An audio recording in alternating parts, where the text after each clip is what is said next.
Hi കൂട്ടുകാരെ, എല്ലാവർക്കും മൈമെൻറ്റർ PSC ആപ്ലിക്കേഷനിലേക്ക് സ്വാഗതം. അപ്പോൾ ഇന്ന് നമ്മുടെ ക്ലാസ് എന്താണെന്നുള്ളത് ഈ പ്രീവിയസ് ക്വസ്റ്റ്യൻ കാണുമ്പോൾ തന്നെ നിങ്ങൾക്ക് മനസ്സിലായിട്ടുണ്ടാവും. അതായത് നമ്മൾ ഇന്ന് പഠിക്കുന്നത് നാഷണൽ ഹൈവേസിനെ കുറിച്ചും നാഷണൽ വാട്ടർവേസിനെ കുറിച്ചുമാണ്. അപ്പോൾ 2026 ജനുവരി 24 ഫീമെയിൽ അസിസ്റ്റൻറ്റ് പ്രിസൺ ഓഫീസർ പരീക്ഷ നടന്നപ്പോൾ അതിനകത്തൊരു ചോദ്യം ഉണ്ടായിരുന്നു, ഇന്ത്യയിലെ ഏറ്റവും ദൈർഘ്യമേറിയ ദേശീയപാത ഏതാണെന്നുള്ളത്. അപ്പോൾ കുറേ കാലമായിട്ട് PSC കണ്ടിന്യൂസ് ആയിട്ട് വാട്ടർവേസ് ആയിരുന്നു ചോദിച്ചുകൊണ്ടിരുന്നത്. ഇടയ്ക്ക് 1-2 വട്ടം മാത്രമേ ഈ പറഞ്ഞ പോലെ NH ചോദിച്ചിട്ടുള്ളായിരുന്നു. അപ്പോൾ നമുക്ക് ഈ രണ്ട് ടോപ്പിക്കുകളും NHും അതേപോലെ വാട്ടർവേസും ഇത് രണ്ടും ചേർത്തുള്ളൊരു ക്ലാസ്സാണ് ഇന്ന് നമ്മൾ ഇവിടെ കണ്ടക്ട് ചെയ്യാൻ പോകുന്നത്. ഓക്കെ, അപ്പോൾ ഇതിന് ഓൾറെഡി വന്നിട്ടുള്ള പ്രീവിയസ് ചോദ്യങ്ങളാണ്. ഈ ചോദ്യങ്ങൾ നമുക്ക് ക്ലാസ് കഴിഞ്ഞതിന് ശേഷം ഡിസ്കസ് ചെയ്യാം. അപ്പോൾ ഇത് ഞാൻ ഈ ചോദ്യം ഇട്ടത് ഇങ്ങനെയാണ് ചോദ്യം വരുന്നതെന്നുള്ള പാറ്റേൺ നിങ്ങളെ കാണിക്കാനും അതേപോലെ തന്നെ ഇത്രയും ചോദ്യങ്ങൾ PSC ഒരു ടോപ്പിക്കിൽ നിന്ന് ചോദിച്ചിട്ടുണ്ട്, ഇത്രയല്ല ഇനിയും പ്രീവിയസ് ആയിട്ട് ചോദിച്ചിട്ടുണ്ട്, ഇതുപോലെ ചോദിച്ചിട്ടുണ്ടെന്ന് നിങ്ങൾക്ക് മനസ്സിലാക്കി തരാനും വേണ്ടിയിട്ടാണ്. ഓക്കെ, അപ്പോൾ നമുക്ക് നമ്മുടെ ദേശീയപാതകളിൽ നിന്ന് തുടങ്ങാം. അതായത് രാജ്യത്തെ വിവിധ തലസ്ഥാനങ്ങളും പ്രധാന നഗരങ്ങൾ, തുറമുഖങ്ങൾ തുടങ്ങിയ കേന്ദ്രങ്ങളെ ബന്ധിപ്പിക്കുന്ന പ്രധാന റോഡുകളെയാണ് നമ്മൾ എന്തെന്ന് പറയുന്നത്, ദേശീയപാതകളെന്ന് പറയുന്നത്. നോക്കിയേ, രാജ്യത്തെ വിവിധ സംസ്ഥാന തലസ്ഥാനങ്ങളെയും പ്രധാന നഗരങ്ങളെയും തുറമുഖങ്ങളെയും തുടങ്ങിയ കേന്ദ്രങ്ങളെ ബന്ധിപ്പിക്കുന്ന റോഡുകളെയാണ് നമ്മൾ എന്തെന്ന് പറയുന്നത്, ദേശീയപാതകൾ എന്ന് പറയുന്നത്. അപ്പോൾ ഇന്ത്യയിലെ അന്തർ സംസ്ഥാന ചരക്ക് യാത്രാ ഗതാഗതത്തിൻ്റെ ജീവരേഖ എന്നറിയപ്പെടുന്ന എന്താണ്, നമ്മുടെ റോഡ് ശൃംഖലയാണ്, നമ്മുടെ റോഡ് നെറ്റ്വർക്കാണ് എന്തെന്നറിയപ്പെടുന്നത്, ഇന്ത്യയിലെ അന്തർ സംസ്ഥാന ചരക്ക് യാത്രാ ഗതാഗതത്തിൻ്റെ ജീവരേഖ എന്ന് അറിയപ്പെടുന്നത്.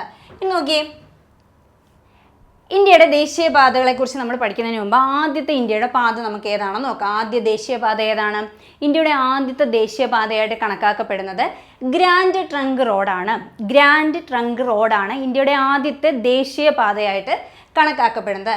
ഈ റോഡ് നിർമ്മിച്ച ഭരണാധികാരി ആരാണെന്ന് ചോദിച്ചാൽ അത് ഷേർഷാ സൂരിയാണ്. ഷേർഷാ സൂരിയാണ് ഗ്രാൻഡ് ട്രങ്ക് റോഡ് പണി കഴിപ്പിച്ചത്. ഇനി നോക്കി, ഗ്രാൻഡ് ട്രങ്ക് റോഡിൻ്റെ ആദ്യകാല നാമമാണ് ഷഹി റോഡ് അല്ലെങ്കിൽ സഡക് ESM. ഷഹി എന്ന് പറഞ്ഞാൽ അതിൻ്റെ മീനിങ് രാജകീയ റോഡ് അല്ലെ രാജകീയ വീതി എന്നാണ്. ഇനി അതിന് മറ്റൊരു പേര് കൂടിയുണ്ട്, ഏതാ? സഡക് ESM എന്നറിയപ്പെടുന്നതും ഏതാണ്? ഗ്രാൻഡ് ട്രങ്ക് റോഡാണ്. നോക്കി, ഇത് കൽക്കട്ട മുതൽ പെഷവാർ വരെയായിരുന്നു ഉണ്ടായിരുന്നത്. അപ്പോൾ ഷേർഷാ സൂരി നിർമ്മിച്ച ഈ ഒരു റോഡ് എവിടെയാണ്? കൽക്കട്ട മുതൽ പെഷവാർ വരെയായിരുന്നു ഉണ്ടായിരുന്നത്. ഇനി നോക്കി, ബ്രിട്ടീഷ് ഭരണകാലത്ത് ഈ പേര് മാറി ഇതിന് പുതിയൊരു പേര് വന്നു. അതായത് എന്താണ്? ലോങ് വാക്ക്. ലോങ് വാക്ക് എന്ന് പറയുന്നൊരു ഇംഗ്ലീഷ് വേർഡല്ലേ. അപ്പോൾ ഇത് ഏത് സമയത്തായിരിക്കും വന്നിട്ടുള്ളത്? ബ്രിട്ടീഷിൻ്റെ ഭരണകാലത്തായിരിക്കും. അപ്പോൾ ബ്രിട്ടീഷ് ഭരണകാലത്ത് ഗ്രാൻഡ് ട്രങ്ക് റോഡ് അറിയപ്പെട്ടിരുന്ന പേരെന്താണ്? ലോങ് വാക്ക് എന്നാണ് അറിയപ്പെട്ടിരുന്നത്. അപ്പോൾ ഗ്രാൻഡ് ട്രങ്ക് റോഡ് നിർമ്മിച്ചത് ആരാണെന്ന് ചോദിച്ചാൽ ആരാണ്? ഷേർഷാ സൂരിയാണ്. ഇനി നോക്കി, നിലവിൽ ഈ റോഡ് ഏതൊക്കെ സ്ഥലങ്ങളെ തമ്മിൽ ബന്ധിപ്പിക്കുന്നു എന്ന് ചോദിച്ചാൽ കൊൽക്കത്ത മുതൽ അമൃത്സർ വരെയാണ് ഈ ഒരു റോഡ് നിലവിലുള്ളത്. നോക്കി, എവിടെ തൊട്ടാണ്, ഏതൊക്കെ സ്ഥലങ്ങളെയാണ്? കൊൽക്കത്തയും അമൃത്സറിനെയും തമ്മിൽ ബന്ധിപ്പിക്കുന്ന റോഡാണ് ഏത്? നിലവിലെ ഗ്രാൻഡ് ട്രങ്ക് റോഡ് എന്ന് പറയുന്നത്. ഈ നോക്കി, ഈ കൊൽക്കത്ത അമൃത്സർ റോഡിനെ ഇപ്പോൾ 2 ഭാഗങ്ങളായിട്ട് ഡിവൈഡ് ചെയ്തിട്ടുണ്ട്. ഒന്ന് അമൃത്സർ മുതൽ ഡൽഹി വരെയും പിന്നെ ഡൽഹി തൊട്ട് കൊൽക്കത്ത വരെ, ഇങ്ങനെ 2ആയിട്ട് ഡിവൈഡ് ചെയ്തിട്ടുണ്ട്. അപ്പോൾ അമൃത്സർ ടു ഡൽഹി, ഡൽഹി ടു കൊൽക്കത്തയാണ് നിലവിലെ നമ്മുടെ ഗ്രാൻഡ് ട്രങ്ക് റോഡിൻ്റെ 2 ഭാഗങ്ങളെന്ന് പറയുന്നത്. ഇനി നോക്കി, ഇന്ത്യ വിഭജനത്തിൻ്റെ 70ാം വാർഷികത്തിൽ ഗ്രാൻഡ് ട്രങ്ക് റോഡ് പ്രൊജക്റ്റ് എന്ന പേരിൽ പദ്ധതി ആവിഷ്കരിച്ച രാജ്യം ഏതാണെന്ന് ചോദിച്ചാൽ അത് യുണൈറ്റഡ് കിങ്ഡം ആണ്.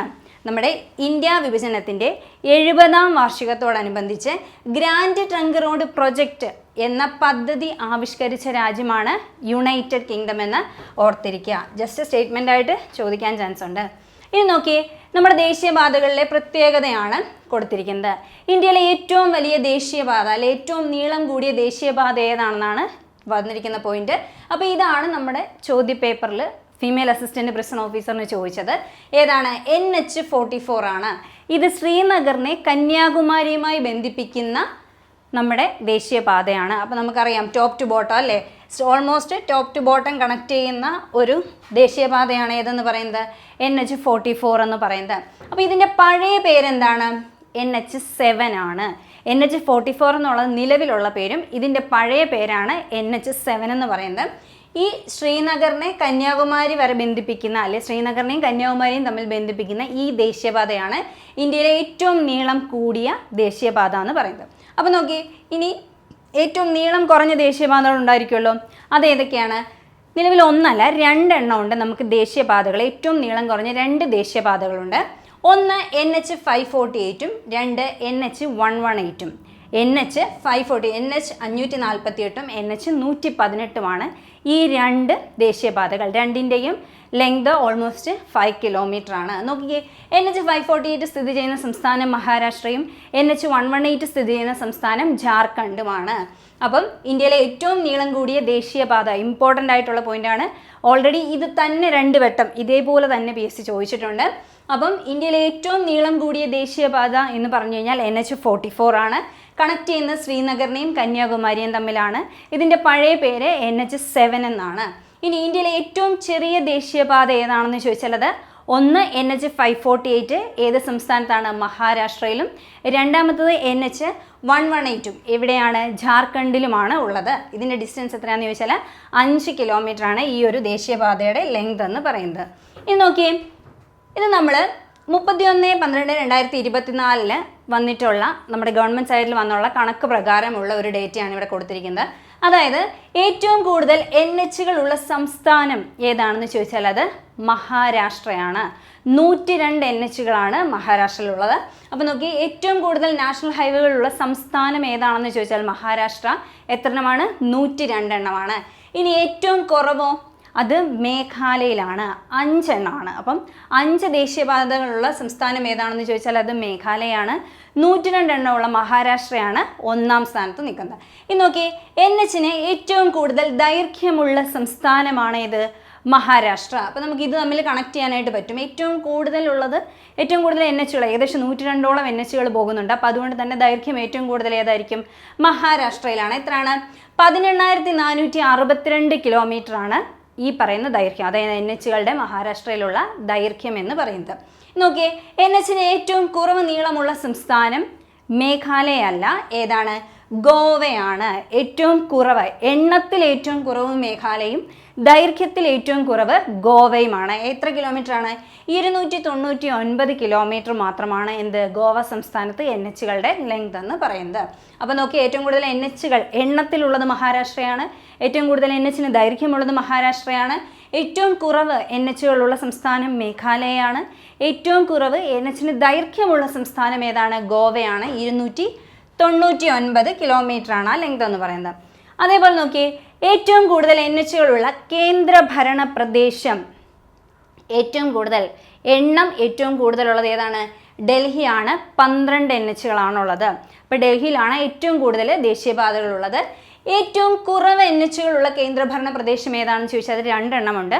ചണ്ഡീഗഡ് ഉണ്ട്, അതേപോലെ തന്നെ ആൻഡമാൻ ആൻഡ് നിക്കോബാറും ഉണ്ട്. രണ്ടിടത്തും ഓരോ NHകളാണ് ഉള്ളത്. അപ്പോൾ ചണ്ഡീഗഡ് ഉണ്ട്, അതേപോലെ തന്നെ ആൻഡമാൻ ആൻഡ് നിക്കോബാർ ഉണ്ട്. ഇനി നോക്കിക്കേ, NHന് ഏറ്റവും കൂടുതൽ നീളമുള്ള കേന്ദ്രഭരണ പ്രദേശം, ഏറ്റവും കൂടുതൽ NHന് ദൈർഘ്യമുള്ള കേന്ദ്രഭരണ പ്രദേശം ഏതാണെന്ന് ചോദിച്ചാൽ അത് ജമ്മു ആൻഡ് കാശ്മീരാണ്. 1935 കിലോമീറ്റർ ദൈർഘ്യമാണ് ജമ്മു കാശ്മീരിലുള്ളത്. അപ്പം ഏറ്റവും കൂടുതൽ ദൈർഘ്യമുള്ള യൂണിയൻ ടെറിട്ടറി ഏതാണെന്ന് ചോദിച്ചാൽ ജമ്മു കാശ്മീരാണ്. ഏറ്റവും കൂടുതൽ NHകളുള്ള യൂണിയൻ ടെറിട്ടറി ചോദിച്ചാൽ അത് ഡൽഹിയാണ്. ഏറ്റവും കുറവ് NHകളുള്ള കേന്ദ്രഭരണ പ്രദേശം ചോദിച്ചാൽ ചണ്ഡീഗഡും അതേപോലെ തന്നെ ആൻഡമാൻ ആൻഡ് നിക്കോബാറാണ്. ഇനി NHന് ഏറ്റവും കുറവ് നീളമുള്ള ഏറ്റവും കുറവ് ദൈർഘ്യമുള്ള യൂണിയൻ ടെറിട്ടറി ഏതാണെന്ന് ചോദിച്ചാൽ ഏതാണ്? അത് ചണ്ഡീഗഡാണ്. 15 കിലോമീറ്റർ ആണ് ദൈർഘ്യമെന്ന് പറയുന്നത്. അപ്പോൾ ഇത്രയും പോയിന്റ് ഓർത്തിരിക്കുക. സ്റ്റേറ്റ്മെൻ്റായിട്ട് ചോദിക്കാൻ ചാൻസ് ഉള്ള നല്ല പോയിന്റുകളാണിത്. അപ്പോൾ അങ്ങോട്ടും ഇങ്ങോട്ടും സംസ്ഥാനവും യൂണിയൻ ടെറിട്ടറിയും മാറിപ്പോവാത്ത രീതിയിൽ ഇത് പഠിച്ചു വെക്കുക. ഇനി നോക്കിക്കേ, അടുത്തത് സുവർണ ചതുഷ്കോണം. നമ്മൾ ആദ്യമേ ക്വസ്റ്റ്യൻ എടുത്തപ്പോഴേ കണ്ടതാണ് ഈ ഒരു ടോപ്പിക് എന്ന് പറഞ്ഞത്. ഇതിന് 2 ക്വസ്റ്റ്യൻ അതേപോലെ തന്നെ ചോദിച്ചിട്ടുണ്ട്. നോക്കി, ഇന്ത്യയിലെ ഏറ്റവും വലിയ ഹൈവേ പ്രോജക്റ്റ് ഏതാണെന്ന് ചോദിച്ചാൽ അത് സുവർണ ചതുഷ്കോണമാണ്. ചതുഷ്കോണം എന്ന് പറയുമ്പം ചതുർ എന്ന് പറഞ്ഞു കഴിഞ്ഞാൽ എന്താണ്? 4നെ ഇൻഡിക്കേറ്റ് ചെയ്യുന്നതാണല്ലേ. അപ്പോൾ നോക്കിക്കേ, പ്രധാനപ്പെട്ട 4 മെട്രോപൊളിറ്റൻ സിറ്റികളെ കണക്ട് ചെയ്യുന്ന ഇന്ത്യയുടെ ഒരു ഹൈവേ പാത്താണ് എന്ന് പറയുന്നത് സുവർണ ചതുഷ്കോണം എന്ന് പറയുന്നത്. ഏതൊക്കെയാണ് ഈ നഗരങ്ങൾ എന്നുള്ളതായിരുന്നു ചോദ്യം. അതായത് ഫസ്റ്റ് വരുന്നത് ഡൽഹി, കൊൽക്കത്ത, മുംബൈ, ചെന്നൈ. ഡൽഹി, കൊൽക്കത്ത, മുംബൈ, ചെന്നൈ. ഓപ്ഷനകത്ത് എപ്പോഴും വരുന്നൊരു നഗരമാണ് ഹൈദരാബാദ് എന്ന് പറയുന്നത്. ഒന്നീ ഹൈദരാബാദ് കാണും, അല്ലെ അഹമ്മദാബാദ് ഒക്കെ കൊടുക്കും. അപ്പോൾ നോക്കിക്കേ, ഡൽഹി, കൊൽക്കത്ത, മുംബൈ, ചെന്നൈ ഈ 4 സിറ്റികളെ കണക്ട് ചെയ്യുന്ന നമ്മുടെ ദേശീയപാതയാണ് ഏതെന്ന് പറയുന്നത് സുവർണ ചതുഷ്കോണം എന്ന് പറയുന്ന ഏറ്റവും വലിയ ഹൈവേ പ്രോജക്റ്റാണ് ഏത് സുവർണ ചതുഷ്കോണം. ഇമ്പോർട്ടൻ്റ് ആവുന്നത് ഈ സിറ്റീസ് ആണ്. ഡൽഹി ഉണ്ട്, കൊൽക്കത്തയുണ്ട്, മുംബൈ ഉണ്ട്, ചെന്നൈ ഉണ്ട്. അപ്പോൾ ഇത് ഇത്രയും സിറ്റികളെ കണക്ട് ചെയ്യുന്നതായതുകൊണ്ട് ഇതിൻ്റെ ലെങ്ത് വരുന്നത് എത്രയാണെന്ന് ചോദിച്ചാൽ 5746 കിലോമീറ്റർ ആണ് ഇതിൻ്റെ ലെങ്ത് വരുന്നത്. നമുക്കറിയാം ഇതൊക്കെ പല സ്ഥലങ്ങളിൽ ഇന്ത്യയുടെ പല ഭാഗത്ത് കിടക്കുന്ന മെട്രോപൊളിറ്റൻ സിറ്റികളാണ് അല്ലേ. അപ്പോൾ ഇതിന് ഇത്രയും കണക്ട് ചെയ്ത് വരുമ്പോൾ അതിൻ്റെ ലെങ്ത് എത്രയാണ് വരുന്നത് 5746 കിലോമീറ്റർ ആണ് ഈ പറഞ്ഞ സുവർണ ചതുഷ്കോണത്തിൻ്റെ ലെങ്ത് എന്ന് പറയുന്നത്. ഇനി നോക്കി, ഈ പ്രോജക്റ്റിന് തറക്കല്ലിട്ട വർഷം 1999 ആണ്. ഇതിപ്പോൾ സുവർണ ചതുഷ്കോണം ചോദിച്ചതുകൊണ്ടാണ് ഇതിൻ്റെ എക്സ്ട്രാ പോയിന്റ്സ് കൂടെ ആഡ് ചെയ്തിരിക്കുന്നത്. അപ്പോൾ നമ്മുടെ സുവർണ ചതുഷ്കോണത്തിന് തറക്കല്ലിട്ടത് 1999 ഇതിന് തറക്കല്ലിട്ട പ്രധാനമന്ത്രി ആരാണെന്ന് ചോദിച്ചാൽ അത് അടൽ ബിഹാരി വാജ്പേയി ആണ്. ആരാണ്? അടൽ ബിഹാരി വാജ്പേയി ആണ്. അപ്പം സുവർണ ചതുഷ്കോണമായിട്ട് ബന്ധപ്പെട്ടുള്ള കാര്യങ്ങളെന്ന് ചോദിച്ചു കഴിഞ്ഞാൽ ഇന്ത്യയിലെ ഏറ്റവും വലിയ ഹൈവേ പ്രോജക്റ്റാണ് സുവർണ ചതുഷ്കോണം എന്ന് പറയുന്നത്. പ്രധാനമായിട്ടും ഡൽഹി, കൊൽക്കത്ത, ചെന്നൈ, മുംബൈ ഈ 4 സിറ്റികളെയാണ് കണക്ട് ചെയ്യുന്നത്. ഈ പ്രോജക്റ്റ് ആരംഭിച്ചത് 1999 ഇത് തറക്കല്ലിട്ട വ്യക്തി അല്ലെ ഇത് ഉദ്ഘാടനം ചെയ്ത വ്യക്തി ആരാണെന്ന് ചോദിച്ചാൽ അടൽ ബിഹാരി വാജ്പേയി ആണെന്ന് ഓർത്തിരിക്കുക. ഇനി നോക്കിക്കുക, ഇതേപോലത്തെ 1-2 പദ്ധതികൾ കൂടിയുണ്ട്, അതുകൂടി നമുക്ക് നോക്കാം. അതായത് ഭാരത് മാല പരിയോജന എന്ന് പറയുന്ന ഒരു പദ്ധതിയുണ്ട്. ഈ പദ്ധതി ആരംഭിച്ചത് 2015 ജൂലൈ 31 എന്താണ് ഇതെന്ന് ചോദിച്ചു കഴിഞ്ഞാൽ ചെറു തുറമുഖങ്ങളെ ഉൾപ്പെടെ ബന്ധിപ്പിച്ചുകൊണ്ട് തീരദേശ അതിർത്തി പ്രദേശങ്ങളിലൂടെയുള്ള സംസ്ഥാന റോഡുകളുടെ വികസനം ഉദ്ദേശിക്കുന്ന പദ്ധതിയാണ് ഏത് ഭാരത് മാല പരിയോജന എന്ന് പറയുന്നത്. അപ്പോൾ ചതുഷ്കോണം ചോദിച്ച സ്ഥിതിക്ക് ചിലപ്പോൾ ഇത് വേണേലും ചോദിക്കാം, അതുകൊണ്ട് ആഡ് ചെയ്താണ്. ഏതാണ് നമ്മുടെ ഭാരത് മാല പരിയോജന. 2015 ജൂലൈ 31 ഈ പദ്ധതി ആരംഭിച്ചത്. ചെറു തുറമുഖങ്ങളെ ഉൾപ്പെടെ ബന്ധിപ്പിച്ചുകൊണ്ട് തീരദേശ അതിർത്തി പ്രദേശങ്ങളിലൂടെയുള്ള സംസ്ഥാന റോഡുകളുടെ വികസനമാണ് ഭാരത് മാല പരിയോജന കൊണ്ട് നമ്മൾ ഉദ്ദേശിക്കുന്നത്. ഇത് നോക്കി, അടുത്തതാണ് സേതു ഭാരതം. ഇത് നിലവിൽ വന്നത് 2016 നമ്മുടെ ഭാരത് മാല പരിയോജന വന്നതിന് തൊട്ടടുത്ത വർഷമാണ് എന്ത് ചെയ്യുന്നത് സേതു ഭാരതം പദ്ധതി നിലവിൽ വരുന്നത്. എന്താണ് ഇതിൻ്റെ പ്രത്യേകത എന്ന് ചോദിച്ചാൽ നമുക്കറിയാം നമ്മൾ റോഡ് വഴി പോകുന്ന സമയത്ത് റെയിൽവേ ക്രോസിംഗ് വരാറുണ്ടല്ലേ. ആ സമയത്ത് ഒരു പർട്ടിക്കുലർ ടൈമിലേക്ക് നമുക്ക് യാത്ര ചെയ്യാൻ പറ്റാതെ ഒരു ബുദ്ധിമുട്ടുണ്ടാകത്തില്ലേ. അപ്പോൾ അത് ഒഴിവാക്കാൻ വേണ്ടിയിട്ട് വന്നതാണ് സേതു ഭാരതം പദ്ധതി. അതായത് റോഡ് ഓവർ ബ്രിഡ്ജസ് അല്ലെങ്കിൽ റോഡ്സ് അണ്ടർ ബ്രിഡ്ജസ് എന്നിവയിലൂടെ എല്ലാ ദേശീയപാതകളെയും റെയിൽവേ ക്രോസിംഗിൽ നിന്ന് മുക്തമാക്കാൻ വേണ്ടിയിട്ട് വന്നിട്ടുള്ള പദ്ധതിയാണ് ഏതെന്ന് പറയുന്നത് സേതു ഭാരതം പദ്ധതി. റെയിൽവേ ക്രോസിംഗിൽ നിന്നും ദേശീയപാതകളെ മുക്തമാക്കാൻ വേണ്ടിയിട്ട് വന്നിട്ടുള്ള പദ്ധതിയാണ് ഏത് സേതു ഭാരതം പദ്ധതി. റോഡ് ഓവർ ബ്രിഡ്ജസ് അല്ലെങ്കിൽ റോഡ് അണ്ടർ ബ്രിഡ്ജസ് എന്നിവയിലൂടെ ദേശീയപാതകളെ റെയിൽവേ ക്രോസ് മുക്തമാക്കാൻ വന്ന പദ്ധതിയുടെ പേരെന്താണ്? അത് സേതു ഭാരതം പദ്ധതി എന്നാണ്. ഓക്കെ, ഇനി നോക്കിക്കേ, അടുത്തത് നമ്മൾ ഇങ്ങനെ നോക്കി വെക്കുമ്പോൾ നമുക്ക് നമ്മുടെ ചുരങ്ങളുമായി ബന്ധപ്പെട്ട് അതിൽ വരുന്ന ദേശീയപാതകൾ കൂടി ഒന്ന് നോക്കാം. ചിലപ്പോൾ ഇതായിരിക്കും ചോദിക്കുക. നോക്കി, പാലക്കാട് ചുരത്തിൽ കൂടി കടന്നു പോകുന്ന ദേശീയപാത ഏതാണെന്നാണ് പോയിന്റ് വന്നിരിക്കുന്നത്. ഏതാണ്? NH 544 ആണ്. NH 544 ആണ് പാലക്കാട് ചുരത്തിലൂടെ കടന്നു പോകുന്ന ദേശീയപാത എന്ന് പറയുന്നത്. അപ്പോൾ പാലക്കാട് ചുരത്തിലൂടെ ആണെങ്കിൽ ഏതാണ്? NH 544 ആണ് പോകുന്നത്. ഇതിൻ്റെ പഴയ പേരാണ് NH 47. NH 47ൻ്റെ പുതിയ പേരാണ് NH 544. മാറിപ്പോരുത്. NH 544 എന്ന് പറഞ്ഞ പുതിയ പേരും NH 47 എന്ന് പറയുന്നത് പഴയ പേരുമാണ്. ഇനി നോക്കിയേ, ബോഡി നായ്ക്കന്നൂർ ചുരത്തിലൂടെ കടന്നു പോകുന്ന ദേശീയപാതയാണ് ഏത്? NH 85. NH 85 ആണ് ബോഡി നായ്ക്കന്നൂർ ചുരത്തിലൂടെ കടന്നു പോകുന്നത്. ഇതിൻ്റെ പഴയ പേര് എന്താണ്? NH 49 ആണ്. NH 49ൻ്റെ പുതിയ പേരാണ് NH 85. ഇത് ബോഡി നായ്ക്കന്നൂർ ചുരത്തിലൂടെ കടന്നു പോകുന്ന ദേശീയപാതയാണെന്ന് ഓർത്തിരിക്കുക. ഇനി നോക്കി, ആര്യങ്കാവ് ചുരത്തിലൂടെ കടന്നു പോകുന്ന ദേശീയപാതയാണ് 744. 740 NH 744 ആണ് ആര്യങ്കാവ് ചുരത്തിലൂടെ കടന്നു പോകുന്നത്. ഇതിൻ്റെ പഴയ പേര് എത്രയാണ്? NH 208 ആണ്. NH 208 ആണ് നമ്മുടെ ആര്യങ്കാവ് ചുരത്തിലൂടെ പോകുന്ന ദേശീയപാതയുടെ പഴയ പേരെന്ന് പറയുന്നത്. ഇനി നോക്കിയേ, വയനാട് ചുരത്തിലൂടെ കടന്നു പോകുന്ന ദേശീയപാതയാണ് ഏത്? NH 766 അല്ലെങ്കിൽ NH 766 ഏത് ചുരത്തിലൂടെ പോകുന്നു? വയനാട് ചുരത്തിലൂടെ പോകുന്ന ദേശീയപാതയാണ്. ഇതിൻ്റെ പഴയ പേരാണ് NH 212. NH 212 എന്ന് പറഞ്ഞാൽ നമ്മുടെ പുതിയ NH 766 ആണ്. ഇത് പാലക്കാട് ചുരത്തിലൂടെ കടന്നു പോകുന്ന ദേശീയപാതയാണെന്ന് ഓർത്തിരിക്കുക. ഇനി നോക്കി, കേരളത്തിലെ പ്രധാനപ്പെട്ട ദേശീയപാതയിൽ ഒന്നാണ് ഏതെന്ന് പറയുന്നത് NH-66. എന്താണ് ഇതിൻ്റെ പ്രത്യേകത എന്ന് ചോദിച്ചാൽ കേരളത്തിലൂടെ കടന്നു പോകുന്ന ഏറ്റവും വലിയ ദേശീയപാത ഏതാണെന്ന് ചോദിച്ചാൽ അത് NH-66 ആണ്. അപ്പോൾ ഇതിങ്ങനെ ചോദിക്കാൻ കാര്യം ഇപ്പം നമ്മൾ ഇന്ത്യയുടെ കാര്യം നമ്മളെടുത്ത് ചോദിച്ചല്ലോ, അപ്പോൾ വേണേൽ ഇതും ചോദിക്കാം. കേരളത്തിലൂടെ കടന്നു പോകുന്ന ഏറ്റവും വലിയ ദേശീയപാത ഏതാണെന്ന് ചോദിക്കാം. NH-66 ആണ്. ഇത് കന്യാകുമാരി ടു പനവേൽ, അതായത് മഹാരാഷ്ട്രയ്ക്ക് അടുത്തുള്ള പനവേൽ, ഈ രണ്ട് സ്ഥലങ്ങളെ തമ്മിൽ കണക്ട് ചെയ്യുന്ന ദേശീയപാതയാണ് ഏതെന്ന് പറയുന്നത് NH-66 എന്ന് പറയുന്നത്. അപ്പോൾ ഇതാണ് കേരളത്തിലൂടെ കടന്നു പോകുന്ന ഏറ്റവും വലിയ ദേശീയപാത എന്ന് പറഞ്ഞത് NH-66 ആണ്, മാറിപ്പോകരുത്. ഇനി നോക്കിക്കേ, ഇനി നമുക്ക് സംസ്ഥാന റോഡുകൾ ജസ്റ്റ് ചുമ്മാ ഒന്ന് നോക്കിപ്പോയതിൻ്റെ കൂടെ തന്നെ, അതായത് കേരളത്തിലെ ഏറ്റവും വലിയ സംസ്ഥാന ഹൈവേ ഏതാണെന്ന് പറഞ്ഞാൽ SH1 ആണ്. SH1 എന്ന് പറഞ്ഞു കഴിഞ്ഞാൽ നമ്മൾ കോമൺ ആയിട്ട് പറയുന്നത് MC റോഡ് എന്ന് പറയും. കണക്ട് ചെയ്യുന്നത് എവിടം തൊട്ട് എവിടം വരെയാണെന്ന് ചോദിച്ചു കഴിഞ്ഞാൽ തിരുവനന്തപുരത്തെ കേശവദാസം മുതൽ അങ്കമാലി വരെ വരുന്ന റോഡാണ് സ്റ്റേറ്റ് ഹൈവേ 1 എന്ന് പറയുന്നത്. MC റോഡെന്ന് നമ്മൾ പറയും. അപ്പോൾ SH1 ബന്ധിപ്പിക്കുന്ന എവിടേക്കാണ്? കേശവദാസപുരം മുതൽ അങ്കമാലി വരെയുള്ള 236 കിലോമീറ്റർ ദൈർഘ്യമുള്ള പാതയാണ് ഈ പറയുന്ന SH1 എന്ന് പറയുന്നത്. ഇനി നോക്കിക്കേ, കേരളത്തിലൂടെ കടന്നു പോകുന്ന ഏറ്റവും ചെറിയ പാത, ഇവിടെ നമ്മൾ ഏറ്റവും ചെറിയ ദേശീയപാത, ഇവിടെ നമ്മൾ വലിയ ദേശീയപാത പഠിച്ചപ്പോൾ ഇനി നമ്മൾ ചെറിയ ദേശീയപാതയും കൂടെ പഠിക്കുകയാണ്. ഏതാണ്? NH-966B 966B ആണ് ഏതെന്ന് പറയുന്നത് കേരളത്തിലൂടെ കടന്നു പോകുന്ന ഏറ്റവും ചെറിയ ദേശീയപാത എന്ന് പറയുന്നത്. ഇത് കണക്ട് ചെയ്യുന്നത് കുണ്ടന്നൂർ മുതൽ വെല്ലിംഗ്ടൺ ഐലൻഡ് വരെ കണക്ട് ചെയ്യുന്ന ദേശീയപാതയാണ്. ഇമ്പോർട്ടൻ്റ് ആയിട്ടുള്ള പോയിന്റാണ്. കുണ്ടന്നൂർ മുതൽ വെല്ലിംഗ്ടൺ ഐലൻഡ് വരെ കണക്ട് ചെയ്യുന്ന ദേശീയപാതയാണ് NH-966B എന്ന് പറയുന്നത്. നോക്കി, കേരളത്തിലൂടെ കടന്നു പോകുന്ന ഏറ്റവും ചെറിയ ദേശീയപാത ഏതാണ്? NH-966B ആണെന്ന് ഓർത്തിരിക്കുക. അപ്പോൾ ഇവിടെ കൊടുത്തിരിക്കുന്നത് നമ്മുടെ കന്യാകുമാരി ടു പനവേൽ പോകുന്നതിൻ്റെ പിക്ചറാണ്. അപ്പോൾ മുംബൈക്ക് അടുത്താണ് പനവേൽ. അപ്പോൾ കന്യാകുമാരി ടു മഹാരാഷ്ട്രയ്ക്ക് അടുത്തുള്ള പനവേൽ വരെ കണക്ട് ചെയ്യുന്നതാണ് ഏത്? NH-66 എന്ന് പറയുന്നത്. ഇതാണ് കേരളത്തിലൂടെ കടന്നു പോകുന്ന ഏറ്റവും വലിയ ദേശീയപാതയെന്ന് ഓർത്തിരിക്കുക. ഇനി നോക്കിയേ, കേരളത്തിലെ ദേശീയപാതകളുടെ ആകെ നീളമാണ് കൊടുത്തിരിക്കുന്നത്. 1782 കിലോമീറ്റർ ആണ് കേരളത്തിലെ ദേശീയപാതകളുടെ ആകെ ലെങ്ത് എന്ന് പറയുന്നത്. ജസ്റ്റ് ഒന്ന് നോക്കിപ്പോയാൽ മതി, അഡീഷണൽ ഇൻഫർമേഷൻ പോലെ.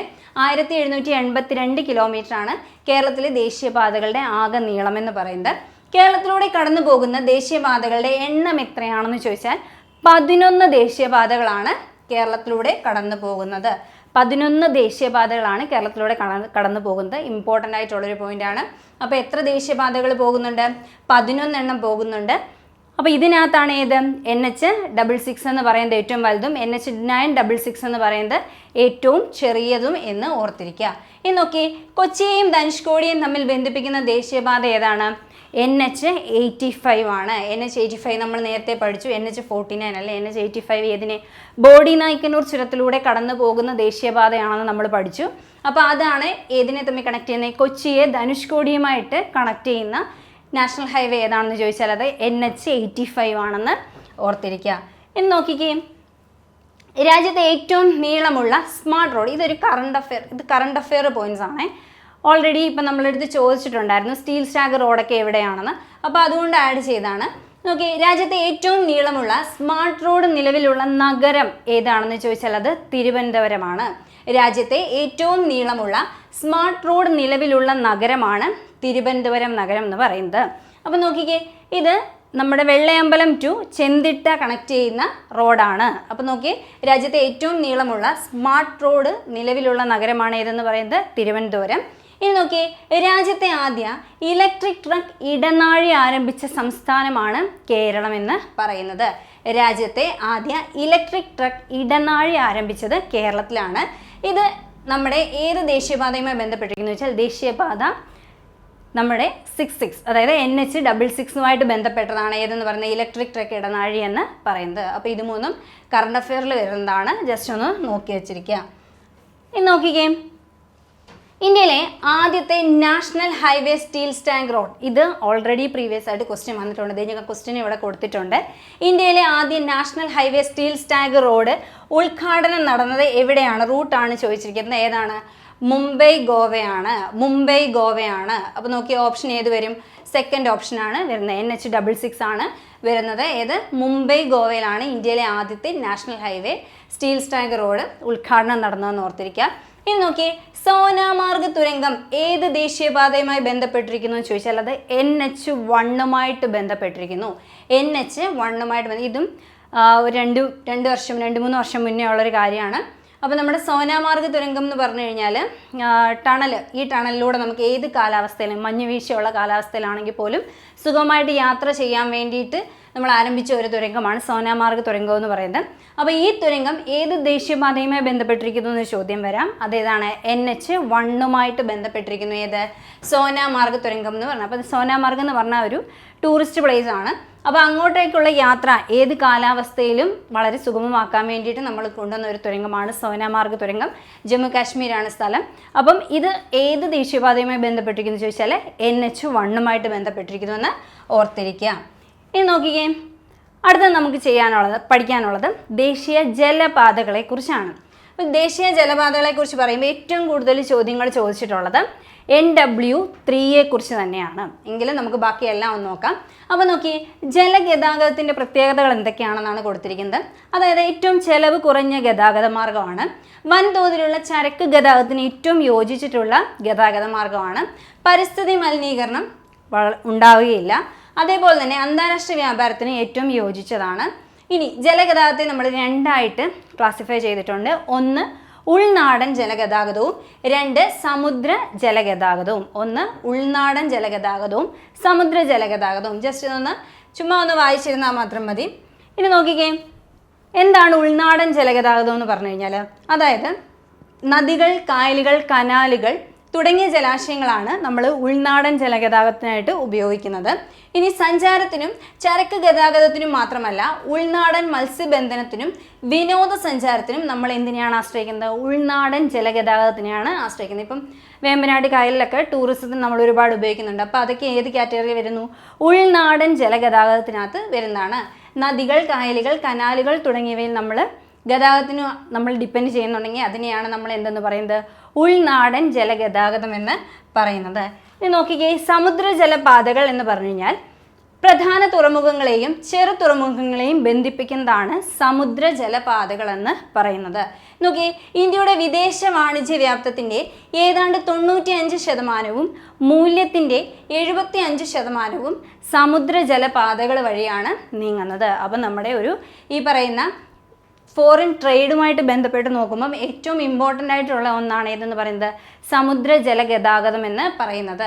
നമ്മുടെ വിദേശ വാണിജ്യത്തിൻ്റെ ഏകദേശം 95%, അതിൻ്റെ മൂല്യത്തിൻ്റെ 75% ഏത് വഴിയാണ്? സമുദ്ര ജലപാതകൾ വഴിയാണ് നീങ്ങുന്നതെന്ന് ഓർത്തിക്കുക. അപ്പോൾ അത്രയുമാണ് നമ്മുടെ ജലഗതാഗതത്തിനുള്ള ഇമ്പോർട്ടൻസ്. ഇനി നമുക്ക് നോക്കേണ്ടത് ഇൻലാൻഡ് വാട്ടർവേസ് അതോറിറ്റി ഓഫ് ഇന്ത്യയെക്കുറിച്ചാണ്. ജസ്റ്റ് നമുക്കൊന്ന് നോക്കിയിരിക്കാം. നോക്കി, ഇന്ത്യയിലെ ഉൾനാടൻ ജലഗതാഗതത്തിൻ്റെ വികസനവും നിയന്ത്രണവുമാണ് ഈ പറഞ്ഞ ഒരു ഇൻലാൻഡ് വാട്ടർവേസ് അതോറിറ്റി ഓഫ് ഇന്ത്യയുടെ ഉദ്ദേശം അല്ലെങ്കിൽ അതിൻ്റെ ധർമ്മം എന്ന് പറയുന്നത്. അതായത് ഉൾനാടൻ ജലഗതാഗതത്തിൻ്റെ വികസനം, അതിൻ്റെ കൺട്രോൾ, അതിനെ നിയന്ത്രിക്കുക എന്നുള്ളതാണ് ഇൻലാൻഡ് വാട്ടർവേസ് അതോറിറ്റി ഓഫ് ഇന്ത്യയുടെ പ്രധാന ധർമ്മം എന്ന് പറയുന്നത്. ഉൾനാടൻ ജലഗതാഗത അതോറിറ്റി രൂപം കൊണ്ട വർഷം 1986 ഒക്ടോബർ 27. ജസ്റ്റ് വർഷം ഒന്ന് അറിഞ്ഞിരിക്കാം. അപ്പോൾ നോക്കിക്കേ, ഉൾനാടൻ ജലഗതാഗത അതോറിറ്റി രൂപം കൊണ്ട വർഷം എന്നാണെന്ന് ചോദിച്ചാൽ അത് 1986 ഒക്ടോബർ 27. ഇതിൻ്റെ ഹെഡ് ക്വാർട്ടേഴ്സ് ഒരു വട്ടം PSC ചോദിച്ചിട്ടുണ്ട്. എവിടെയാണ്? നോയിഡയിലാണ്. അപ്പോൾ നോക്കിയേ, ആസ്ഥാനം സ്ഥിതി ചെയ്യുന്നത് എവിടെയാണ്? നോയിഡയിലാണ്. അപ്പം IWAയുടെ അല്ലെങ്കിൽ ഇൻലാൻഡ് വാട്ടർവേസ് അതോറിറ്റി ഓഫ് ഇന്ത്യയുടെ ആസ്ഥാനം എവിടെയാണെന്ന് ചോദിച്ചാൽ അത് നോയിഡയാണെന്ന് ഓർത്തിരിക്കുക. ഇനി നോക്കിയേ, ഉൾനാടൻ ജലഗതാഗത അതോറിറ്റി രൂപം കൊണ്ട ശേഷം ഇന്ത്യയിലെ 5 ജലപാതകളെ എന്ത് ചെയ്തിട്ടുണ്ട്? ദേശീയ ജലപാതകളായിട്ട് പ്രഖ്യാപിച്ചിട്ടുണ്ട്. ഇന്ത്യയിലെ 5 ജലപാതകളെ എന്ത് ചെയ്തിട്ടുണ്ട്? ദേശീയ ജലപാതകളായിട്ട് പ്രഖ്യാപിച്ചിട്ടുണ്ട്. ഇനി നോക്കിയേ, കേന്ദ്ര തുറമുഖ ഷിപ്പിംഗ് ജലഗതാഗത മന്ത്രാലയത്തിൻ്റെ നിയന്ത്രണത്തിലാണ് ഈ ഒരു ഓർഗനൈസേഷൻ വരുന്നത്. ഇനി ഇന്ത്യയിലെ ദേശീയ ഉൾനാടൻ ജലഗതാഗതം, പ്രമുഖ തുറമുഖങ്ങൾ, കപ്പൽ നിർമ്മാണം എന്നിവ നിലനിൽക്കുന്നത് ഈ ഒരു മിനിസ്ട്രിയുടെ അണ്ടറിലാണ്. ഏതാണ്? കേന്ദ്ര തുറമുഖ ഷിപ്പിംഗ് ജലഗതാഗത മന്ത്രാലയത്തിൻ്റെ അണ്ടറിലാണെന്ന് ഓർത്തിരിക്കുക. നോക്കിയേ, അടുത്തത് ദേശീയ ജലഗതാഗതം. ഈ ഒരു നിയമം, ദേശീയ ജലഗതാഗത നിയമം നിയമത്തിന് രാഷ്ട്രപതിയുടെ അംഗീകാരം ലഭിച്ച തീയതിയാണ് ആദ്യം കൊടുത്തിരിക്കുന്നത്. 2016 മാർച്ച് 25-നാണ് ദേശീയ ജലഗതാഗത നിയമത്തിന് രാഷ്ട്രപതിയുടെ അംഗീകാരം ലഭിക്കുന്നത്.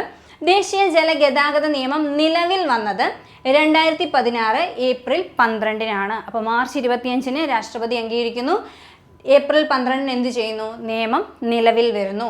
ഇതനുസരിച്ച് നിലവിൽ ഇന്ത്യയിൽ ആകെ 111 ദേശീയ ജലപാതകളുണ്ട്. ആകെ 111 ദേശീയ ജലപാതകളാണ് നിലവിൽ ഇന്ത്യയിൽ ഉള്ളത്. ഇനി നോക്കിക്കേ, ഇതിനകത്ത് ആദ്യത്തെ ജലപാതയാണ്, ഓൾറെഡി PSC പ്രീവിയസ് ആയിട്ട് ചോദിച്ചതാണ്. ജലപാതകളിൽ ആദ്യത്തേതും ഏറ്റവും നീളം കൂടിയതുമായ ജലപാത ഏതാണെന്ന് ചോദിച്ചു കഴിഞ്ഞാൽ അത് ദേശീയ ജലപാത 1 ഏതൊക്കെ നദികളിലാണ് സ്ഥിതി ചെയ്യുന്നത് ചോദിച്ചാൽ ഗംഗ, ഹൂഗ്ലി, ഭഗീരഥി നദികളിലാണ് സ്ഥിതി ചെയ്യുന്നത്. അപ്പോൾ ദേശീയ ജലപാത 1ന്റെ നീളം 1620 കിലോമീറ്റർ ആണ്. 1620 കിലോമീറ്റർ ആണ് നമ്മുടെ NW1-ന്റെ ലെങ്ത് എന്ന് പറയുന്നത്.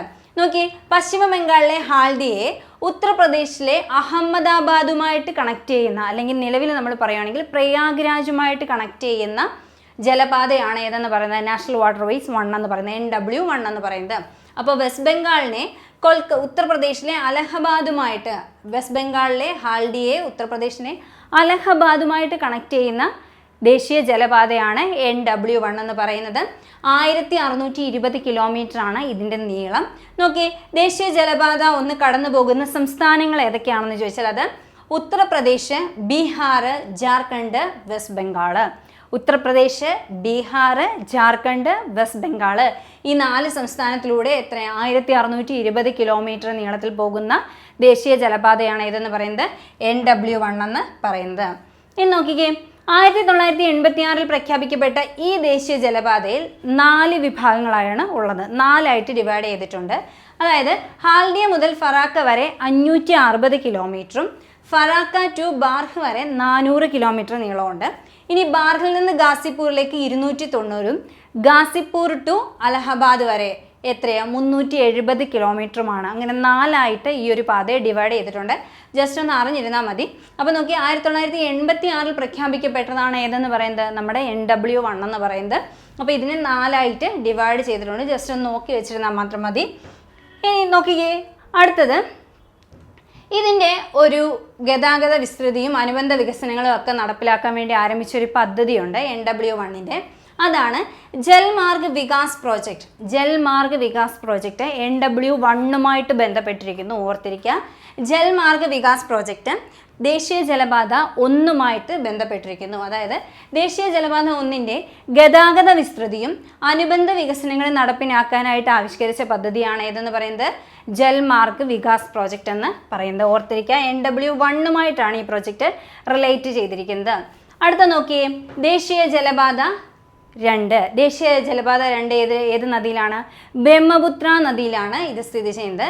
ഇത് ബ്രഹ്മപുത്ര നദിയിലെ അസമിലെ സാദിയെ ബംഗ്ലാദേശുമായുള്ള ഇന്ത്യയുടെ അതിർത്തിക്കടുത്തുള്ള ധൂബ്രിയുമായിട്ട്, സാദിയ ധൂബ്രി എന്ന് ഓർത്തിരുന്നാൽ മതി. അപ്പം ബ്രഹ്മപുത്ര നദിയിലാണ് സാദിയ ധൂബ്രി ഈ 2 സ്ഥലങ്ങളെ തമ്മിൽ കണക്ട് ചെയ്യുന്ന ദേശീയ ജലപാതയാണ് NW2 എന്ന് പറയുന്നത്. ഇനി നോക്കി, ദേശീയ ജലപാത 2-ന്റെ നീളം 891 കിലോമീറ്റർ ആണ്.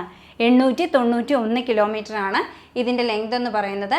ഇത് നിലവിൽ വന്നത് 1988-ലാണ്. 1988-ലാണ് ഏത് നമ്മുടെ NW2 നിലവിൽ വന്നത്. NW1 ആണെങ്കിൽ 1986-ലാണ് പ്രഖ്യാപിക്കപ്പെട്ടതെന്ന് ഓർത്തിരിക്കുക. വർഷം കൂടി ജസ്റ്റ് ഒന്ന് നോക്കി വെച്ചേക്കണേ.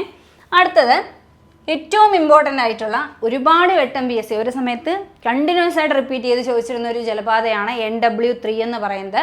NW3 അറിയപ്പെടുന്ന മറ്റൊരു പേരാണ് west cost canal. West cost canal എന്നറിയപ്പെടുന്ന NW3 ആണ്. ചിലപ്പോൾ NW3 എന്നായിരിക്കത്തില്ല, വെസ്റ്റ് കോസ്റ്റ് കനാൽ എന്നായിരിക്കും ചോദിക്കുന്നത്. അപ്പോൾ വെസ്റ്റ് കോസ്റ്റ് കനാലിനെ ദേശീയ ജലപാതയെ പ്രഖ്യാപിച്ച വർഷമാണ് 1993. 1993-ലാണ് എന്ത് നമ്മുടെ NW3-യെ ദേശീയ ജലപാതയായിട്ട് പ്രഖ്യാപിക്കുന്നത്. കൊല്ലം, കോഴിക്കോട് ജില്ലകളെയാണ് ഇത് ബന്ധിപ്പിക്കുന്നത്. അപ്പം നമ്മുടെ കേരളത്തിലുള്ള ദേശീയ ജലപാതയാണ്. 1993-ലാണ് ഇത് ദേശീയപാതയായിട്ട് പ്രഖ്യാപിക്കുന്നത്. അപ്പം ഇതിൻ്റെ മറ്റൊരു പേരാണെന്ത് വെസ്റ്റ് കോസ്റ്റ് കനാൽ. കൊല്ലം, കോഴിക്കോട് ഈ 2 സ്ഥലങ്ങളെ തമ്മിൽ ബന്ധിപ്പിക്കുന്നു. ഇതിൻ്റെ നീളം 365 കിലോമീറ്റർ ആണ്. SCERT പ്രകാരം 205 എന്നും കൊടുത്തിട്ടുമുണ്ട്. അപ്പോൾ നോക്കി ഇത് രണ്ടും നോക്കി വെച്ചിരിക്കുക. നീളം 365 കിലോമീറ്റർ എന്ന് കൊടുത്തിട്ടുണ്ട്. SCERT പ്രകാരം എത്രയാണ്? 205 എന്നും കൊടുത്തിട്ടുണ്ട്. അപ്പോൾ ഏതാണോ ഓപ്ഷനിലുള്ളത് അത് നിങ്ങൾ കറക്റ്റായിട്ട് പിക്ക് ചെയ്യുക. ഇനി നോക്കിയേ, കേരളത്തിലെ ഏറ്റവും നീളം കൂടിയ ദേശീയ ജലപാതയാണ് ഏത്? NW3 എന്ന് പറയുന്നത്. അപ്പോൾ ഏതൊക്കെ സ്ഥലങ്ങളെ തമ്മിൽ കണക്ട് ചെയ്യുന്നു? കൊല്ലത്തിനെ കോഴിക്കോടുമായിട്ട് കണക്ട് ചെയ്യുന്നു. അപ്പോൾ കേരളത്തിലെ ഏറ്റവും നീളം കൂടിയ ജലപാത വെസ്റ്റ് കോസ്റ്റ്, ചമ്പക്കര, ഉദ്യോഗമണ്ഡൽ എന്നീ കനാലുകൾ വഴിയാണ് ഇത് ബന്ധിപ്പിച്ചിരിക്കുന്നത്. ഇനി നോക്കിക്കേ, നമ്മൾ അടുത്ത ദേശീയ ജലപാത NW4 ആണ്. ഇത് ആന്ധ്രാപ്രദേശിലെ കാക്കിനഡ മുതൽ പുതുച്ചേരി വരെയാണ് ഈ ഒരു ജലപാത ഉള്ളത്. അപ്പോൾ ഏതൊക്കെ സ്ഥലങ്ങളെയാണ്? ആന്ധ്രാപ്രദേശിലെ കാക്കിനഡ മുതൽ പുതുച്ചേരി വരെ കണക്ട് ചെയ്യുന്ന ആണ് ഏത്? NW4 എന്ന് പറയുന്നത്. ഇനി നോക്കി, ഇതിൻ്റെ നീളം 1078 കിലോമീറ്റർ ആണ്. പക്ഷേ SCERT പ്രകാരം എത്രയാണ്? 1095 കിലോമീറ്റർ എന്നാണ് കൊടുത്തിരിക്കുന്നത്. അപ്പോൾ ആന്ധ്രാപ്രദേശിലെ കാക്കിനഡ മുതൽ പുതുച്ചേരി വരെ പോകുന്ന NW ഏതാണ്? NW4 ആണ്. ഇതിൻ്റെ ലെങ്ത് 1078 ആണ്, 1078 ആണ്. SCERT പ്രകാരം 1095 കിലോമീറ്റർ ആണ്.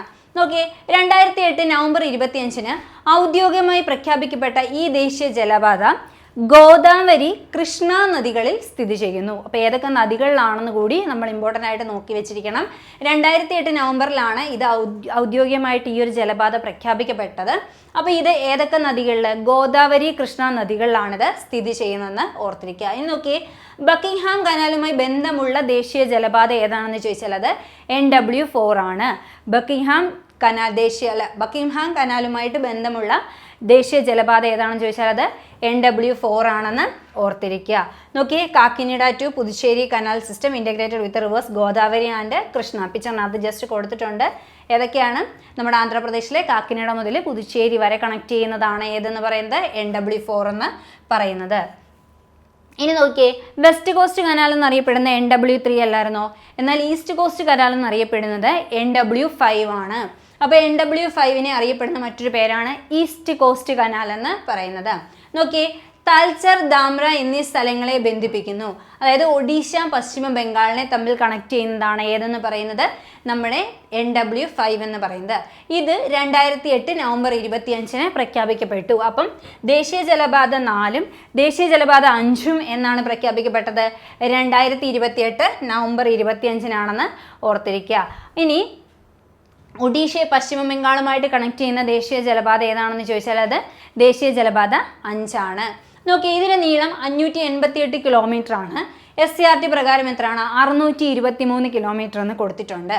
നോക്കിയേ, ബ്രാഹ്മണി, മഹാനദി എന്നീ നദികളാൽ ബന്ധിക്കപ്പെട്ട ദേശീയ ജലപാതയാണ് NW5 എന്ന് പറയുന്നത്. ബ്രാഹ്മണി നദിയും അതേപോലെ മഹാനദിയും, ഈ രണ്ട് നദികളുമായിട്ട് ബന്ധപ്പെട്ടിട്ടുള്ള ദേശീയ ജലപാത ഏതാണെന്ന് ചോദിച്ചാൽ അത് NW5 ആണെന്ന് ഓർത്തിരിക്കുക.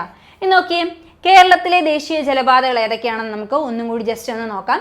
കേരളത്തിലെ ആകെ ദേശീയ ജലപാതകളുടെ എണ്ണം എത്രയാണ്? 5 ആണ്. ഏറ്റവും നീളം കൂടിയ ഏതാണ്? NW3 ആണ്. അപ്പോൾ ഇതിൻ്റെ നീളം നമ്മൾ പറഞ്ഞു 365 കിലോമീറ്റർ ആണ്. SCERT പ്രകാരം 205 കിലോമീറ്റർ ആണെന്നൊക്കെ നമ്മൾ പറഞ്ഞു. NW3 അറിയപ്പെടുന്ന മറ്റൊരു പേരാണ് ഏതെന്ന് പറയുന്നത്? വെസ്റ്റ് കോസ്റ്റ് കനാൽ എന്ന് പറയുന്നത്. അതേപോലെ തന്നെ ദേശീയ ജലപാതയായിട്ട് പ്രഖ്യാപിക്കപ്പെട്ടത് 1993-ലാണ്. ഇത് ഇത്രയും നമ്മൾ നേരത്തെ പഠിച്ച പോയിന്റാണ്. ഇനി നമുക്ക് ബാക്കിയുള്ളത് നോക്കാം. അതായത് കേരളത്തിൽ നിന്ന് ആരംഭിക്കുകയും എന്നാൽ ഭൂരിഭാഗം പ്രദേശവും തമിഴ്നാട്ടിൽ ഉൾപ്പെടുന്നതുമായ ദേശീയ ജലപാത ഏതാണെന്ന് ചോദിച്ചാൽ അത് NW13 ആണ്. NW13 എന്ന് പറഞ്ഞാൽ നമ്മുടെ പൂവാർ ഇരയിമ്മൻതുറ AVM കനാൽ എന്ന് പറയും. AVM കനാൽ എന്ന് പറയുന്നു. അതായത് കേരളത്തിൽ നിന്ന് ആരംഭിക്കുന്നു, പക്ഷേ ഭൂരിഭാഗം എവിടെയാണ്? തമിഴ്നാട്ടിൽ സ്ഥിതി ചെയ്യുന്ന ദേശീയ ജലപാതയാണ് ഇത് NW13 എന്ന് പറയുന്നത്. ഇതിന് NW13-ൻ്റെ മറ്റൊരു പേരാണ് എന്ത്? AVM കനാൽ എന്ന് പറയുന്നത്. AVM കനാൽ എന്ന് പറയുന്നത് NW13-ൻ്റെ മറ്റൊരു പേരാണ്. പൂവാറിനെ ഇരയിമ്മൻതുറയുമായിട്ട് കണക്ട് ചെയ്യുന്ന ദേശീയ ജലപാതയാണ് ഏതെന്ന് പറയുന്നത്? NW13 എന്ന് പറയുന്നത്. ഇനി നോക്കിക്കേ, NW3 നമ്മുടെ പ്രധാനപ്പെട്ട 5 ദേശീയ ജലപാതയുണ്ടെന്ന് നമ്മൾ പറഞ്ഞല്ലോ. അതിനകത്ത് 5 എണ്ണം ഏതൊക്കെയാണെന്ന് നമുക്ക് നോക്കാം. NW3 കൊല്ലം, കോഴിക്കോടിനെ കണക്ട് ചെയ്യുന്നു. 365 കിലോമീറ്റർ അല്ലെങ്കിൽ 205 കിലോമീറ്റർ വരുന്നു. എന്ന് നോക്കിയേ, NW8 വരുന്നത് ആലപ്പുഴയെ ചങ്ങനാശ്ശേരിയുമായിട്ട് കണക്ട് ചെയ്യുന്നതാണ് NW8 എന്ന് പറയുന്നത്. 28 കിലോമീറ്റർ ആണ് ഇതിൻ്റെ ലെങ്ത്. ഇനി NW9 ആണെങ്കിൽ ആലപ്പുഴയെ കോട്ടയവുമായിട്ട് കണക്ട് ചെയ്യുന്നു. 10 കിലോമീറ്ററുടെ കൂടി എത്രയാണ്? 38 കിലോമീറ്റർ ആണ് ഇതിൻ്റെ ലെങ്ത്. അപ്പോൾ 8 ആലപ്പുഴയെ ചങ്ങനാശ്ശേരിയുമായിട്ട് കണക്ട് ചെയ്യുന്നു, 28 കിലോമീറ്റർ. 10 കിലോമീറ്റർ കൂടുമ്പോൾ അടുത്ത നമ്പർ എത്ര? NW9 ആയി. ആലപ്പുഴ കോട്ടയം 38 കിലോമീറ്റർ, അങ്ങനെ ഓർത്ത് വയ്ക്കാം. NW13 ആണെങ്കിൽ പൂവാർ ഇരയമ്പൻതുറയാണ്. എത്ര കിലോമീറ്റർ? 11 kilometre length. ഇനി NW59 ആണെങ്കിൽ കോട്ടയത്തെ വൈക്കവുമായിട്ട് കണക്ട് ചെയ്യുന്നു, 28 കിലോമീറ്റർ നീളം. NW59 എത്രയാണ്? കോട്ടയം വൈക്കം കണക്ട് ചെയ്യുന്നു, 28 കിലോമീറ്റർ ആണ് ഇതിൻ്റെ ഒരു ലെങ്ത് എന്ന് പറയുന്നത്. ഇനി നോക്കിക്കേ, അപ്പോൾ ഇത്രയും നമ്മൾ പഠിക്കാനുള്ളതാണ്. നമുക്ക് ദേശീയപാതകളെക്കുറിച്ചും ദേശീയ ജലപാതകളെക്കുറിച്ചും പഠിക്കാനുള്ളതാണ്. അപ്പോൾ ഇനി നമ്മൾ ആദ്യം കണ്ട ചോദ്യം ഒന്നുകൂടി ഒന്ന് റിവൈസ് ചെയ്ത് നോക്കാം. അപ്പോൾ നിങ്ങൾക്ക് ഓർമ്മ വരുന്നുണ്ടോ എന്ന് നിങ്ങൾ നോക്കുക. എല്ലാം റിപ്പീറ്റ് ചെയ്ത് ഒരേപോലത്തെ ക്വസ്റ്റ്യൻ തന്നെയാണ് ചോദിച്ചത്. അപ്പോൾ ഇനി നമുക്ക് ഡിഗ്രി ലെവൽ എക്സാം വരുന്നത് കൊണ്ട് ഇതിൽ നിന്നും കൂടി കുറച്ചും കൂടി റേഞ്ച് കൂടിയ ക്വസ്റ്റ്യൻസ് വരുമെന്ന് കരുതിയാണ് നമ്മൾ റിലേറ്റഡ് ഫാക്ട്സ് കൂടെ ആഡ് ചെയ്ത് ഇങ്ങനൊരു ക്ലാസ് എടുക്കുന്നത്. അപ്പോൾ നോക്കി, ഫസ്റ്റ് ക്വസ്റ്റ്യൻ നോക്കാം. ഇന്ത്യയിലെ ഏറ്റവും ദൈർഘ്യമേറിയ ദേശീയപാത ഏതാണ്? NH44 ആണ്. അപ്പോൾ ഇന്ത്യയിലെ ഏറ്റവും ദൈർഘ്യം കൂടിയ ദേശീയ പാത ഏതാണെന്ന് ചോദിച്ചാൽ ഏതാണ്? അത് NH44 ആണെന്ന് ഓർത്തിരിക്കുക. ഇനി ഇന്ത്യയിലെ 6 വരി പാതകളായ സൂപ്പർ ഹൈവേകളെ ചേർത്ത് സുവർണ ചതുഷ്കോണ സൂപ്പർ ഹൈവേ എന്ന് പേര് നൽകിയിട്ടുള്ള റോഡ് ഏതെല്ലാം നഗരങ്ങളെ തമ്മിൽ ബന്ധിപ്പിക്കുന്നു എന്ന് ചോദിച്ചു കഴിഞ്ഞാൽ ഏതൊക്കെയാണ്? ഡൽഹി, മുംബൈ, ചെന്നൈ, കൊൽക്കത്ത. ഇതിനകത്ത് ഹൈദരാബാദും അഹമ്മദാബാദും ഒക്കെ ഓപ്ഷനകത്തും ഉണ്ടാവും. ഹൈദരാബാദും അഹമ്മദാബാദും ആ ഒരു 4 സിറ്റികളുടെ ഇടയിൽ വരുന്നില്ല. ഏതൊക്കെയാണ്? ചെന്നൈ, ഡൽഹി, മുംബൈ, അതേപോലെ തന്നെ കൊൽക്കത്ത. ഇതാണെന്ന് നിർബന്ധമായിട്ട് നമ്മൾ അറിഞ്ഞിരിക്കണം. ഇനി നോക്കിയേ, കേരളത്തിലെ കൊല്ലം മുതൽ കോട്ടപ്പുറം വരെയുള്ള പശ്ചിമതീര കനാൽ ഏത്? പശ്ചിമതീര കനാൽ എന്ന് ചോദിച്ചിട്ടുണ്ട്, കണ്ടോ? വെസ്റ്റ് കോസ്റ്റ് കനാൽ ഏതാണെന്ന് ചോദിച്ചിട്ടുണ്ട്. ഏതാണ്? നമ്മുടെ ദേശീയ ജലപാത 3 NW3 ആണ് ഈ ഒരു ചോദ്യത്തിൻ്റെ കറക്റ്റ് ആയിട്ടുള്ള ഉത്തരം. ഇനി നോക്കിയേ, കേരളത്തിലെ കൊല്ലം മുതൽ കോട്ടപ്പുറം വരെയുള്ള പശ്ചിമതീര കനാൽ ഏതാണെന്ന് തന്നെ ചോദിച്ചിട്ടുണ്ട്, ജലപാത 3. ഇനി നോക്കിയേ, കേരളത്തിൽ കൊല്ലം മുതൽ കോട്ടപ്പുറം വരെയുള്ള പശ്ചിമതീര കനാൽ ഏത് ദേശീയ ജലപാതയിൽ ഉൾപ്പെടുന്നു എന്നാണ് അടുത്ത ചോദ്യം. ഇത് തന്നെ കുറച്ചുകൂടെ വേറൊരു രീതിയിൽ ചോദിച്ചിട്ടുണ്ടെന്നേ ഉള്ളൂ. ഏതാണ്? ദേശീയ ജലപാത NW3 ആണെന്ന് ഓർത്തിരിക്കാം. കേരളത്തിലെ കൊല്ലം മുതൽ കോട്ടപ്പുറം വരെയുള്ള പശ്ചിമതീര കനാൽ ഏത്? അത് വീണ്ടും ചോദിച്ചിട്ടുണ്ട്. ഏതാണ്? NW3 ആണ്. ഗംഗയുടെ അലഹബാദ്, ഹാൽഡിയ, ഭഗീരഥി, ഹൂഗ്ലി ഭാഗം ഏതാണെന്ന് ചോദിച്ചാൽ ഏതാണ്? അത് NW1 ആണ്. ദേശീയ ജലപാത 1 ആണ്. ഏതുമായിട്ട് ബന്ധപ്പെടുന്നത്? അലഹബാദിനെ ഹാൽഡിയയുമായിട്ട് ബന്ധിപ്പിക്കുന്നത്. കൊൽക്കത്തയിലെ ഹാൽഡിയെ ഉത്തർപ്രദേശിലെ അലഹബാദുമായിട്ട് അല്ലെങ്കിൽ പ്രയാഗ്രാജുമായിട്ട് ബന്ധിപ്പിക്കുന്ന ഏത് വാട്ടർവേ ആണ്? NW1 ആണെന്ന് ഓർത്തിരിക്കുക. ഇനി നോക്കിക്കേ, അടുത്തതും സുവർണ ചതുഷ്കോണവുമായിട്ട് ബന്ധപ്പെട്ട് ഏതൊക്കെ സ്ഥലങ്ങളാണ് ഇതിനെ കണക്ട് ചെയ്യുന്നതെന്നാണ് ചോദിച്ചിട്ടുള്ളത്. ഏതാണ് ഫസ്റ്റ് നമ്മുടെ ഓപ്ഷൻ എന്ന് പറഞ്ഞാൽ? അത് ഏതൊക്കെയാണ്? ഡൽഹി ഉണ്ട്, മുംബൈ ഉണ്ട്, ചെന്നൈ ഉണ്ട്, കൊൽക്കത്തയുണ്ട്. ഇവിടെ നോക്കിയേ, ഡൽഹി, മുംബൈ, ചെന്നൈ, ബാംഗ്ലൂർ കൊടുത്തിട്ടുണ്ട്. ഇവിടെ ഡൽഹി, മുംബൈ, ചെന്നൈ, കൊൽക്കത്ത കൊടുത്തിട്ടുണ്ട്. അപ്പോൾ ബാംഗ്ലൂർ ഈ ഒരു ഇതിനകത്ത് വരുന്നില്ല. ഏതാണ് വരുന്നത്? ഡൽഹി, മുംബൈ, ചെന്നൈ, കൊൽക്കത്ത. കറക്റ്റായിട്ട് വായിച്ച് നോക്കിയിട്ട് മാത്രമേ അത് പിക്ക് ചെയ്യാവുള്ളൂ. ഒരു സ്ഥലമൊക്കെ മാത്രം മാറ്റി തന്നിട്ട് ഓപ്ഷൻ വരാറുണ്ട്. അപ്പോൾ നോക്കി, ഡൽഹി, മുംബൈ, ചെന്നൈ, ബാംഗ്ലൂർ വന്നാൽ അതല്ല. ഏതാണ്? ഡൽഹി, മുംബൈ, ചെന്നൈ, കൊൽക്കത്തയാണ് നമ്മുടെ സുവർണ ചതുഷ്കോണം വരുന്നതെന്ന് ഓർത്തിരിക്കുക. ഇനി ഇത് നമ്മുടെ റീസെൻ്റ്ലി ചോദിച്ച ഫീമെയിൽ അസിസ്റ്റൻറ്റ് പ്രിസൺ ഓഫീസറിൻ്റെ ക്വസ്റ്റൻ ആണ്. ഫസ്റ്റ് ക്വസ്റ്റിൻ്റെ റെപ്പിറ്റേഷൻ തന്നെയാണ്. ഇന്ത്യയിലെ ഏറ്റവും നീളം കൂടിയ ദേശീയ പാത ഏതാണ്? അത് NH44 ആണ്. അപ്പോൾ ഇത്രയും ക്വസ്റ്റൻ ആണ് കൊടുത്തതെങ്കിലും ഇതിന് മുന്നേയും അതുപോലെ ഇതിനിടയ്ക്കുമൊക്കെ ഇതുപോലത്തെ ചോദ്യങ്ങൾ ഈ ടോപ്പിക്കിൽ നിന്ന് വന്നിട്ടുണ്ട്. അപ്പോൾ എല്ലാം കൂടി ഒരേപോലത്തെ ക്വസ്റ്റ്യൻ കൊടുക്കേണ്ടെന്ന് കരുതി കൊടുക്കാഞ്ഞതാണ്. അപ്പോൾ നിങ്ങൾ തീർച്ചയായിട്ടും ഈ ഒരു ടോപ്പിക്ക് പഠിക്കുക. വരുന്നത് നമ്മുടെ 10th, 12th, ഡിഗ്രി എല്ലാ എക്സാംസിനും എവിടെയെങ്കിലുമൊക്കെ നമുക്കിത് ചോദിക്കാൻ ചാൻസ് ഉണ്ടെന്ന് പ്രതീക്ഷിക്കാം. ഓക്കെ, അപ്പോൾ ഇത് നിർബന്ധമായിട്ടും പഠിക്കുക. അടുത്ത ക്ലാസ്സിൽ അടുത്തൊരു ടോപ്പിക്കുമായിട്ട് കാണാം. താങ്ക്